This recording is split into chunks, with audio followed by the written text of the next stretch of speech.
के अलावा BCA MCA और भी 10-15 कोर्सेज यहाँ शुरू हो गए थे। By the grace of almighty, by the grace of Waheguru, 2019 में we become Om Sterling Global University and by leading newspaper Times of India, we are going to be fastest growing university in Asia. Please give a big hand for that.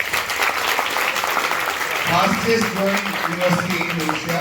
और अभी हमारे पास international level पे, आप interstate level पे हो, international level पे हमारे पास Zimbabwe और भूटान, बांग्लादेश, नेपाल, अभी यहाँ से हमारे पास साउथ अफ्रीकन कंट्रीज 10 या 12 कंट्रीज हैं। आप यहाँ पे देखे हुए होंगे बच्चे short term add on courses कर रहे हैं यहाँ पे। उसके अलावा सौरभ सर आ रहे हैं क्या मैं बता दूं, कुशल आऊंगा। 10th के बाद का बड़ा सेंसिटिव पीरियड होता है। मैं 20, 22, 25 सालों से छोटे से गांव से हूं मैं, ठीक है। हमें हमारे वक्त में कोई बताने वाला नहीं होता था। मैंने एक मुहिम छोड़ी हुई है जिसमें मैं बच्चों को, जिन हमारी जो प्रॉब्लम है, हमारे पेरेंट्स इतने ज़्यादा हाईटेक नहीं होते कि उनको पता हो 10th के बाद बच्चे का बहुत इंपॉर्टेंट मूव होता है, वो क्या ले। Many times I have seen कि आर्ट्स का बच्चा कहता है मैं तो इंजीनियरिंग के लिए बना था, उसका दिमाग इंजीनियरिंग में चलता है, घूमती रिवॉल्विंग चीज़ों में चलता है। जो साइंस का बच्चा है वो कहता है मैं तो साइंस कभी जीवन में नहीं पढ़नी थी, मेरे माँ बाप ने डंडा दिया है। ये मैं अपने माँ बाप अपने ड्रीम्स पूरा करते हैं अपने बच्चों के साथ कि मुझे इसको डॉक्टर बनाना है, मुझे इसको इंजीनियर बनाना है।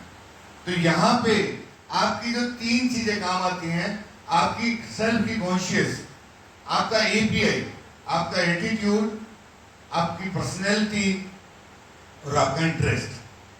4th मोस्ट इंपोर्टेंट चीज जो हम फॉरगेट हो जाते हैं मीडियम परिवेश के लोग। मैं मीडियम परिवेश पैसे से नहीं कह रहा हूँ, मैं संस्कारों से फैमिली वाइज कह रहा हूँ कि हमें इतना ज्ञान नहीं होता, हमारे पास पैसा भी होता है बट वो चीज़ें नहीं होती। तो इसमें API के साथ साथ हमारी फैमिली के सर्कमस्टेंसेस, और इसके साथ साथ देखिए IIT नीट सभी चाहते हैं भाई हम डॉक्टर बने, हम इंजीनियर बने। आपने नीट का केस देखा भी होगा, 24 लाख बच्चा बैठा है, फिर लीक हो रहा है, हर साल लीक हो रहा है। पैरेलली नेट का एग्जाम हुआ, वो लीक हो गया उसी समय। जो UGC नेट का एग्जाम हुआ वो अब 21 तारीख को फिर होना है। तो एक और सिलेबस है UPSC के साथ साथ 10th के बाद जो बच्चा आर्ट्स ले रहा है उसके लिए क्लैट एक ऑप्शन है नेशनल लेवल पे। CLAT is common law admission test. वो बच्चों को नहीं पता होता है, वो 10th के बाद तैयारी शुरू होनी है। आपका कोई भी सिबलिंग हो जो लॉ की तरफ जाना चाहता हो, जो सिविल सर्विसेज की तरफ जाना चाहता हो, उसके लिए क्लैट एक बहुत अच्छी ऑप्शन है, ठीक है। और अब आप क्या गेम खिलवा रहे थे, वो 4-5 गर्ल्स और बॉयज, या आप में से कोई एक्टिविटी कोई कुछ करना चाहता हो तो मोस्ट वेलकम हमारी स्टेज पे। क्वेश्चन हो, कोई क्वेश्चन हो आपका करियर को लेके, किसी भी बात को लेके कोई क्वेश्चन हो प्लीज। आप लोग कहाँ से हैं बेसिकली? आप बठिंडे से हो, और ये मैंने तो सुना था उत्तराखंड से लोग हैं यहाँ पे। उत्तराखंड में कहाँ से? Tehri Garhwal, very good. मैं केदारनाथ गया हूँ 2-3 बार, और श्रीनगर में एक हमारा कॉलेज होता था, ICFAI national college, Srinagar I went many times. तो कुदरत ने आपको बहुत बहुत कुछ नवाजा है, मतलब चारों धाम वास्तव में वहाँ पे देवताओं ने वास किया होगा। अभी तो बारिशें हो रही हैं वहाँ, है ना। कल भी मैंने सुना है केदारनाथ में कुछ लोग फंस गए थे बारिश में। आप में से कोई कुछ करना चाहता है तो प्लीज मोस्ट वेलकम। मुझे आपके उत्तराखंड की जो सबसे अच्छी चीज लगी थी, हेमकुंड साहिब तो है ही, वो हमारी पवित्र आस्था है, वो हमारे सच्चे बादशाह कलगी वाले, है ना। मेरे को कोई बता सकता है हेमकुंड साहिब क्यों, कब, कैसे बना? सरदार जी इधर सुनो मेरी गल सुनो। 4 दिना तो ਤੁਹਾਨੂੰ ਵੇਖਦਾ ਪਿਆ ਇੱਥੇ ਮੂੰਹ ਚਿੰਗਮ ਪਾਈ ਹੋਈ, ਇੱਧਰ ਖੁੱਲੇ ਖੁੱਲੇ ਕੱਪੜੇ ਦੇ, ਇੱਧਰ ਜਾ ਰਹੇ ਉੱਧਰ ਜਾ ਰਹੇ, ਇੱਥੇ ਬੈ ਤੇ ਉੱਥੇ ਬੈ। हेमकुंड साहिब कितना बनया, क्यों बनया सी? हाँ जी दस्यो सर, तुसी दस दो, उवें दस दो, मैं तो रिपीट कर देना।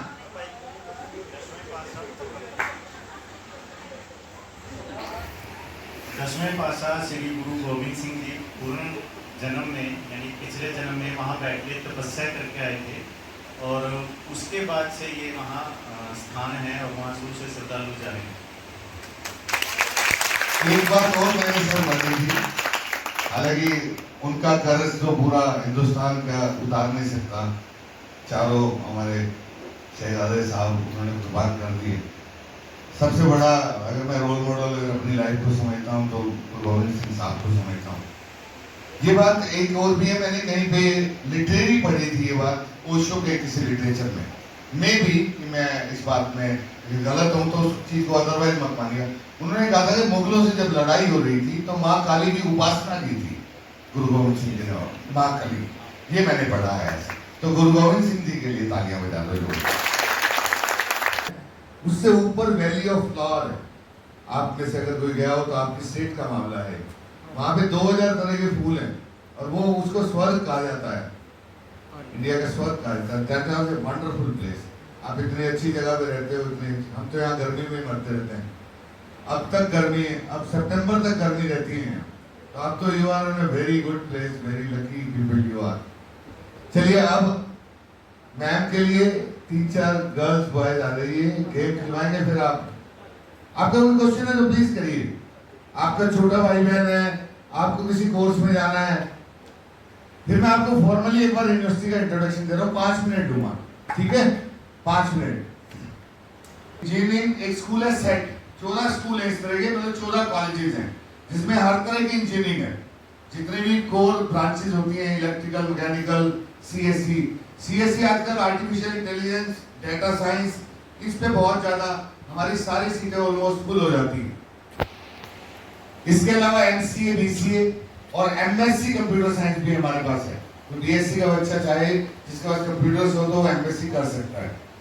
स्कूल ऑफ फार्मास्यूटिकल्स आपको पता ही होगा, डी फार्मा, बी फार्मा, जिसको हम लाइसेंस लेके हम केमिस्ट्री शॉप खोल लेते हैं, isn't it? उसके बाद school of commerce and management, BBA, MBA, BCom, MCom, कुछ हमारे अकाउंटिंग और फाइनेंस के कोर्सेज भी हैं यहाँ पर पर्टिकुलर। इसके बाद फाइन आर्ट्स के लिए एक्चुअली मैंने देखा है मोस्टली बच्चियां क्रिएटिव होती हैं। मेरी 12 साल की बेटी है, वो लगी रहती है, उनको स्कोप नहीं मिलता आगे जाके। 8वीं 10वीं तक तो वो फाइन आर्ट्स करती हैं, उसके बाद अगर उसमें करियर बनाना चाहें तो बना नहीं पाती है। उसके लिए मैं आपको बता देता हूँ, इंडिया में एशिया का सबसे महत्वपूर्ण इंस्टीट्यूट है। मैं सिर्फ हमारी यूनिवर्सिटी की बात नहीं कर रहा हूँ स्टूडेंट्स, मैं ओवरऑल बात कर रहा हूँ सबके लिए। नेशनल इंस्टीट्यूट ऑफ डिजाइन है अहमदाबाद में, that is one of the most prominent institute in Asia. NIFT आपने सुना होगा, national institute of fashion technology, South Delhi में। यहाँ के बच्चे इटली जाते हैं। लोकल लेवल पे अगर आप लोगे तो FTDI, footwear design and development of India, 15 institute है इंडिया लेवल पे। रोहतक में है, नोएडा में है, आपके शायद उत्तराखंड में भी एक आधा, देहरादून या कहीं होना चाहिए, एफटीडीआई। इसके अलावा हमारे पास भी परफॉर्मिंग आर्ट्स के नाम से हमारा स्कूल है, जिसमें आप bachelor of fine arts, master of fine arts और एमए फाइन आर्ट्स, इसमें पेंटिंग, स्कल्पचर और ग्राफिक्स एंड अप्लाइड, ये 4 तरह की कैटेगरी है। आप इनमें भी एडमिशन ले सकते हैं या आप किसी को रिकमेंड भी कर सकते हैं। School of social science and humanities, जिसमें बीली, फैमिली, इस तरह के कोर्सेज हैं। जर्नलिज्म, जैसे मैं आज माइक पे बोल रहा हूँ, आप देखते होंगे टीवी पे, आप में से बहुत से बच्चे बोलने के शौकीन भी होंगे। हमारा एक अपना एफएम है 90.0 भव्यवाणी, मैं वीक में 2 या 3 प्रोग्राम वहां देता हूँ। आरजे सौरभ वहां पे है और भी हमारे स्टाफ मेंबर्स वहां पे रहते हैं। मास कम्युनिकेशन, जिसमें आप ग्रेजुएशन, मास्टर्स और पीएचडी। इसके बाद आर्किटेक्चर और planning, M planning, B planning, बहुत बड़ा स्कोप है, ये भी हमारे पास। इसमें बीएससी एग्रीकल्चर आपके उत्तराखंड में अगर कहूँ तो कौन सा एक कॉलेज है, बहुत बड़ा यूनिवर्सिटी है, तो हमारी अच्छी हुई है पंतनगर में, पंतनगर में है ना सर। तो बीएससी एग्रीकल्चर वहां पे, या हरियाणा एग्रीकल्चर यूनिवर्सिटी हिसार में बहुत टिपिकल है एडमिशन लेना। यहाँ पे अभी वहां 60 सीटें होती है बीएससी एमएससी, यहाँ पे आप बिना अभी एंट्रेंस के एडमिशन ले सकते हो। BSc agriculture is a very good option for people like living in agriculture areas like Punjab, Haryana, Uttarakhand, Rajasthan. Then School of health sciences, ये बड़ा स्कोप है। नेपाल का बहुत बच्चा हमारे पास है हेल्थ साइंसेज में, जो कोविड में देखते हैं आप, या डॉक्टर्स के साथ जो पैरामेडिकल स्टाफ होता है, वो सारे कोर्सेज हमारे पास हैं, जिसमें हेल्थ असिस्टेंट, जिसमें रेडियोलॉजी, ये जो एमआरआई के जो टेस्ट होते हैं जितने भी, सब रेडियोलॉजी के अंदर आते हैं। आगे सर एक बार जोरदार तालियां बजाइए हमारे डीन वोकेशनल स्टडीज और controller of examination doctor Saurabh Charaya ji. Saurabh sir, मैं ना हेल्थ साइंसेज तक आया हूँ, इसके बाद आप संभाल लो और इनसे बातचीत करो।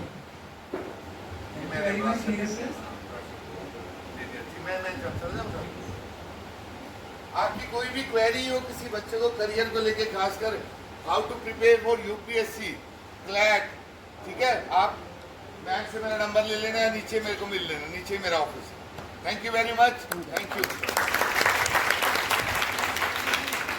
सबसे पहले तो मैं कहूँगा कि आप क्लैप करें आपके जो सर हैं, डायरेक्टर सर, उनके लिए, क्योंकि मैं जब फर्स्ट टाइम इनसे मिला हूँ ना पूनम मैडम के ऑफिस में, is very hard worker, is very hard worker, जो आपके साथ हैं और आप उनके अंडर सब कुछ ये कर रहे हैं।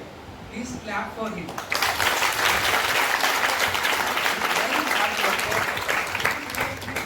एफर्ट्स हैं कि आप इंडस्ट्री के साथ जुड़े, उनकी हार्डवर्क है। आप जो वीवो का प्रोग्राम कर रहे हैं उसका बहुत शार्प फ्यूचर है, बहुत शार्प फ्यूचर है, क्योंकि ये न्यू एजुकेशन पॉलिसी का प्रोग्राम है। इसके अंदर फर्स्ट ईयर आप कंप्लीट करते हैं तो डिप्लोमा अवॉर्ड किया जाता है, सेकेंड ईयर के बाद एडवांस डिप्लोमा, थर्ड ईयर के बाद डिग्री अवॉर्ड दी जाती है। थर्ड ईयर के बाद जो डिग्री आपको अवॉर्ड दी जाएगी बेटा, ये ऑल ओवर इंडिया वैलिड है और किसी भी एग्ज़ाम को देने के लिए भी आप कैपेबल हैं। एग्ज़ाम कौन कौन से? आईएएस से बड़ा कोई एग्ज़ाम नहीं होता, यूपीएससी, ठीक है। तो जो बड़े से बड़े एग्जामिनेशन है वो भी आप इसको दे सकते हैं, क्योंकि गवर्नमेंट ऑफ इंडिया का ये लेटर है, नोटिफिकेशन है, वीवो is equivalent to other graduation disciplines. आप कोई भी बड़े से बड़ा एग्ज़ाम स्पेस पे दे सकते हैं। सबसे पहले तो आपको ये पता होना चाहिए इसकी गवर्नमेंट नोटिफिकेशन अगर आपके पास नहीं है पूनम, ये इक्विवेलेंसी की नोटिफिकेशन सर को देना है, ठीक है। अगर आपके पास नहीं है तो आपके जो सर हैं उनको ये मिल जाएगी। अब बेटा जैसे सर आपको बता रहे थे, ज़्यादा डिटेल में ना बता करके, क्योंकि आप वीवो कर रहे हैं, आपको उसके बारे में ज़्यादा पता होना चाहिए। मिनिस्ट्री के जो बहुत सारे बेटा कोर्सेज हैं, 15 स्कूल हैं बेटा हमारे पास। सर ने जैसे बताया, इंजीनियरिंग है, कॉमर्स मैनेजमेंट है, आर्किटेक्चर है, ठीक है, फाइन आर्ट्स है, फार्मेसी है, ठीक है, अलग अलग डिसिप्लिन है बेटा, लॉ है, लीगल स्टडीज़, ठीक है। तो बेटा अलग अलग 15 स्कूल्स हैं हमारे। यूनिवर्सिटी डॉक्टरेट भी ऑफर करती है, डॉक्टरेट लेवल तक बेटा हम ऑफर करते हैं, एमफिल, पीएचडी, लॉ में, आर्किटेक्चर में, कॉमर्स मैनेजमेंट में। यूनिवर्सिटी बहुत सारे कोर्सेज कराती है। यूनिवर्सिटी में बेटा हमारे पास, आप बेटा उत्तराखंड से हैं बच्चे, हमारे पास बच्चे उत्तराखंड से हैं ना सर, सारे कुछ नहीं बेटा। हमारे पास जो बच्चे हैं वो इंटरनेशनल हैं, नाइजीरिया, घाना, अलग अलग कंट्रीज से बच्चे हैं बेटा हमारे पास। नेपाल के बच्चे हैं, बांग्लादेश के बच्चे हैं, वो इंटरनेशनल स्टूडेंट्स हैं बेटा जो पढ़ते हैं। और बेटा दूसरी सबसे इम्पोर्टेंट चीज़ क्या है कि हमारा जो वोकेशनल का प्रोग्राम है ये इतना इम्पोर्टेंट क्यों है, ये हमें पता होना चाहिए। सबसे पहली इसकी विशेषता ये है कि multi entry multi exit program है। इसका मीनिंग क्या है बेटा, आपको पता है बेटा? प्लीज स्टैंड अप, आप खड़े हो जाओ। हाँ, आपको क्या है, आपको पता है बेटा, आप वीवो कर रहे हो, what is multi entry and multi exit, बताओ। अच्छा बैठो, किसी को पता है?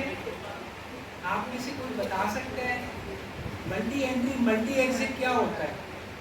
आप में से कोई भी मुझे बताए multi entry and multi exit.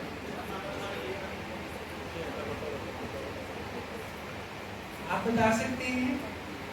आप ही बीवो कहते हैं? अच्छा बताइए।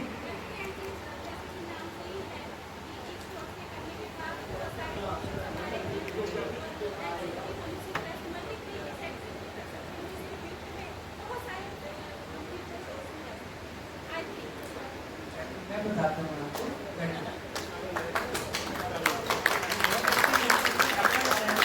मैडम ने बताइए ये बात। मल्टी एंट्री मल्टी एग्जिट का मीनिंग क्या होता है बेटा? जो ट्रेडिशनल डिग्रीज हम करते थे, बीए, बीकॉम, बीएससी, सबको पता है, बीए सब करते थे पुराने ज़माने में, ट्रेडिशनल जो डिग्रीज हैं, ठीक है। उसमें क्या होता है, आज भी बीए में, बीएससी में आपने फर्स्ट ईयर में एडमिशन लिया बेटा, ठीक है, आपने फर्स्ट ईयर में सपोज एडमिशन लिया, अब सेकंड ईयर में कुछ ऐसे सर्कमस्टांस आ गए, आपको प्रोग्राम छोड़ना पड़ गया। माना सपोज करो बेटा फैमिली की अंदर कोई हेल्थ फाइनेंशियल कोई प्रॉब्लम, आप कंटिन्यू नहीं कर सकते, आप ना 2 साल तक कंटिन्यू नहीं कर पाए, आप 2 साल के बाद मेरे पास आए कि अब मेरे को सेकंड ईयर में कर दो जी, अब मेरे को सेकंड ईयर में कर दो, सेकंड ईयर में मेरा एडमिशन कर दो, मैं करूँगा, आपकी डिग्री खत्म। आप मेरे पास 2 साल के बाद आए, 4 साल के बाद आए, आप सेकंड ईयर कंटिन्यू नहीं कर सकते। ये multi entry multi exit program है। आपने बीओ एमएलटी 1 साल का कर लिया ना, कोई भी फाइनेंशियल इशू है, आपने कहा नहीं करना जी, मेरे को डिप्लोमा मिल गया फर्स्ट ईयर के बाद, आप जॉब करो उस बेस पे, डिप्लोमा के बेस पे। मैं मानता हूँ डिप्लोमा के बेस पे आपकी अभी जूनियर लेवल की जॉब है, ठीक है, डिप्लोमा टेक्नीशियन के बेस पे आपके पास केवल डिप्लोमा है 1 साल, आपके पास 4 साल भी आप बाद आओगे ना, अब मुझे सेकंड ईयर करा दो, हम आपको सेकंड ईयर में एडमिशन देंगे, तो आपका एडवांस डिप्लोमा में एडमिशन होगा सेकंड ईयर में, ना कि फर्स्ट ईयर में। जैसे बीए खत्म हो गई थी, एक एग्जांपल मैंने बताया, ये खत्म नहीं होगा कभी भी। Multi entry multi exit program, advance diploma पूरा हो गया सेकंड ईयर का, अब आप करने के बाद फिर थर्ड ईयर में चले जाते हो, 2 साल के बाद आए थर्ड ईयर में एडमिशन देना है, हम थर्ड ईयर में आपको एडमिशन देंगे, आप बीओ की डिग्री के लिए एलिजिबल हैं। ये होता है मल्टी एंट्री मल्टी एग्जिट।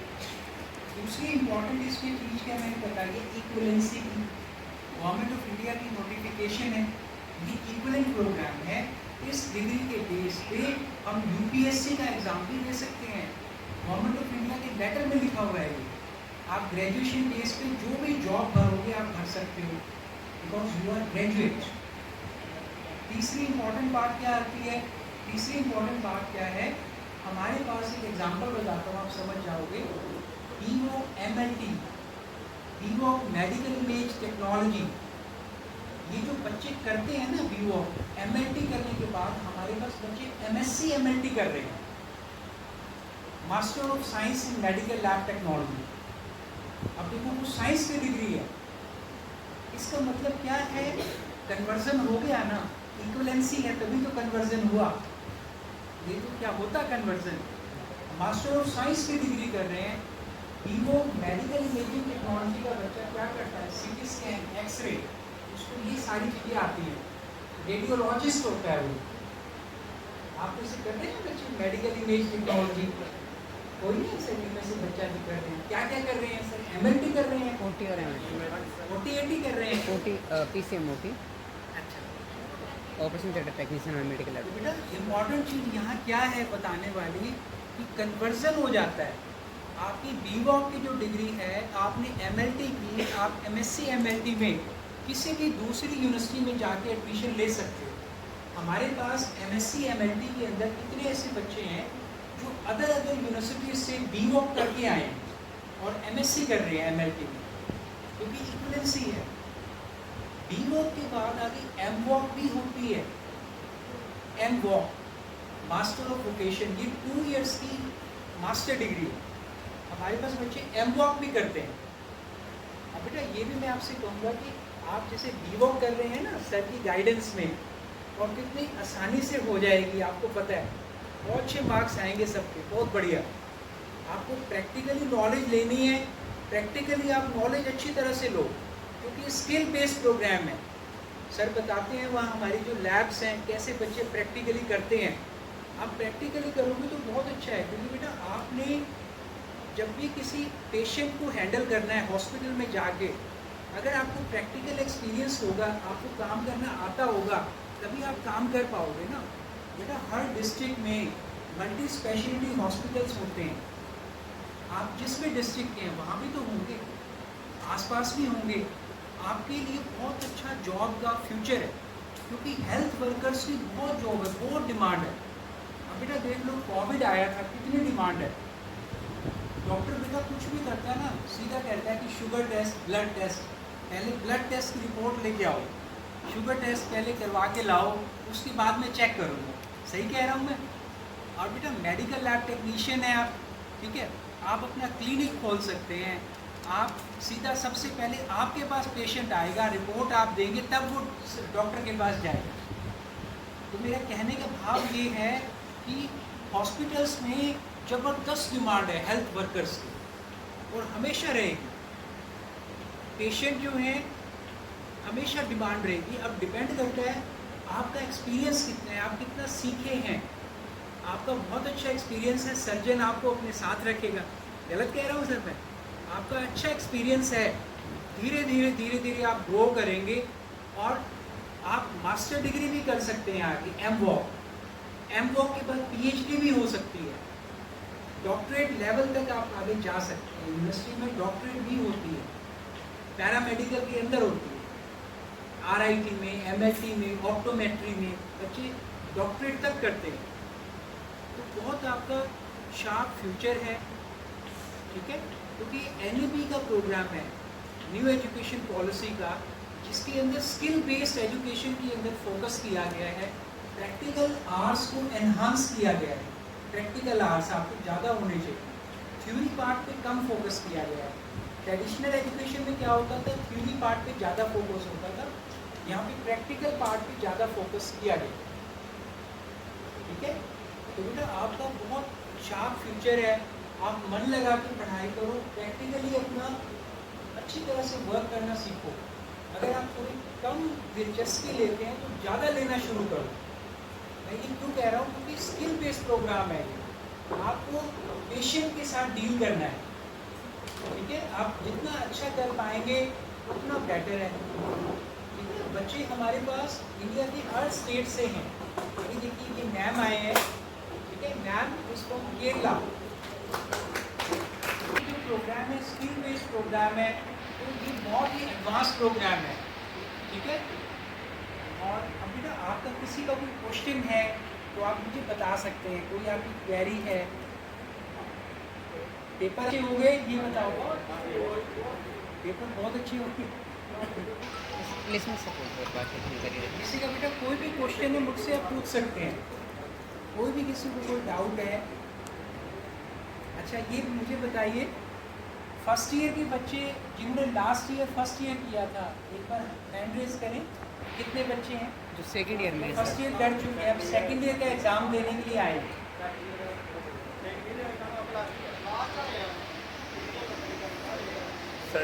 हमारा तो दूसरा है सर, और बाकी फर्स्ट ईयर के हैं सभी। रहेगी कॉन्वोकेशन सेरेमनी होती है बेटा, जो थर्ड ईयर के बच्चे हैं, देखो मैं अभी आपको बता देता हूँ, उसके अंदर बेटा क्योंकि कोई ना कोई बहुत मतलब रेपुटेड पर्सन यहाँ पे आते हैं, आप ये लगा के चलिए कि जो हायर एजुकेशन मिनिस्ट्री के होते हैं, ठीक है, बहुत अच्छे लेवल के वाइस चांसलर्स तो होते ही हैं। जब कॉन्वोकेशन सेरेमनी होती है, आपको स्टेज पे उसकी डिग्री अवार्ड होगी थर्ड ईयर की, या बीवॉक की आपको डिग्री अवार्ड होगी ना, क्योंकि बेटा वो एक बहुत अच्छा मूवमेंट होता है, उसको हर स्टूडेंट एज ए मेमोरी उसको अपने पास संजो के रखना चाहता है, ठीक है। वो भी पल आएगा जो थर्ड ईयर के बच्चे हैं उनके लिए, क्योंकि कॉन्वोकेशन थर्ड ईयर की हर साल कॉन्वोकेशन होती है, कॉन्वोकेशन में आप जरूर आना। हालांकि वो फैसिलिटी भी है क्योंकि आप बेटा दूर से हैं, अगर सर की तरफ से रिक्वेस्ट आती है कि डिग्री बाय पोस्ट भेज दें, वो भी पॉसिबल है, पर अगर आप लेंगे तो बहुत अच्छा है। अगर आप यहाँ स्टेज पे लेंगे ना तो बहुत अच्छा है कि कॉन्वोकेशन में आपको डिग्री यहाँ पे अवार्ड की जाएगी स्टेज पिछली बारी अनुराग ठाकुर जी आए थे। ठीक है। तो बीवॉक के बाद आप बेटा आगे सेम डिसिप्लिन में एमवॉक भी कर सकते हैं, मास्टर ऑफ वोकेशन। ठीक पिछली है। बारी आए थे। अब बेटा मैं ये भी कहना चाहूँगा, आप में से कोई अगर कोई एक्टिविटी है स्टेज पे तो मोस्ट वेलकम है। ठीक है। अगर कोई सॉन्ग सुनाना चाहता है या कोई डांस करना चाहता है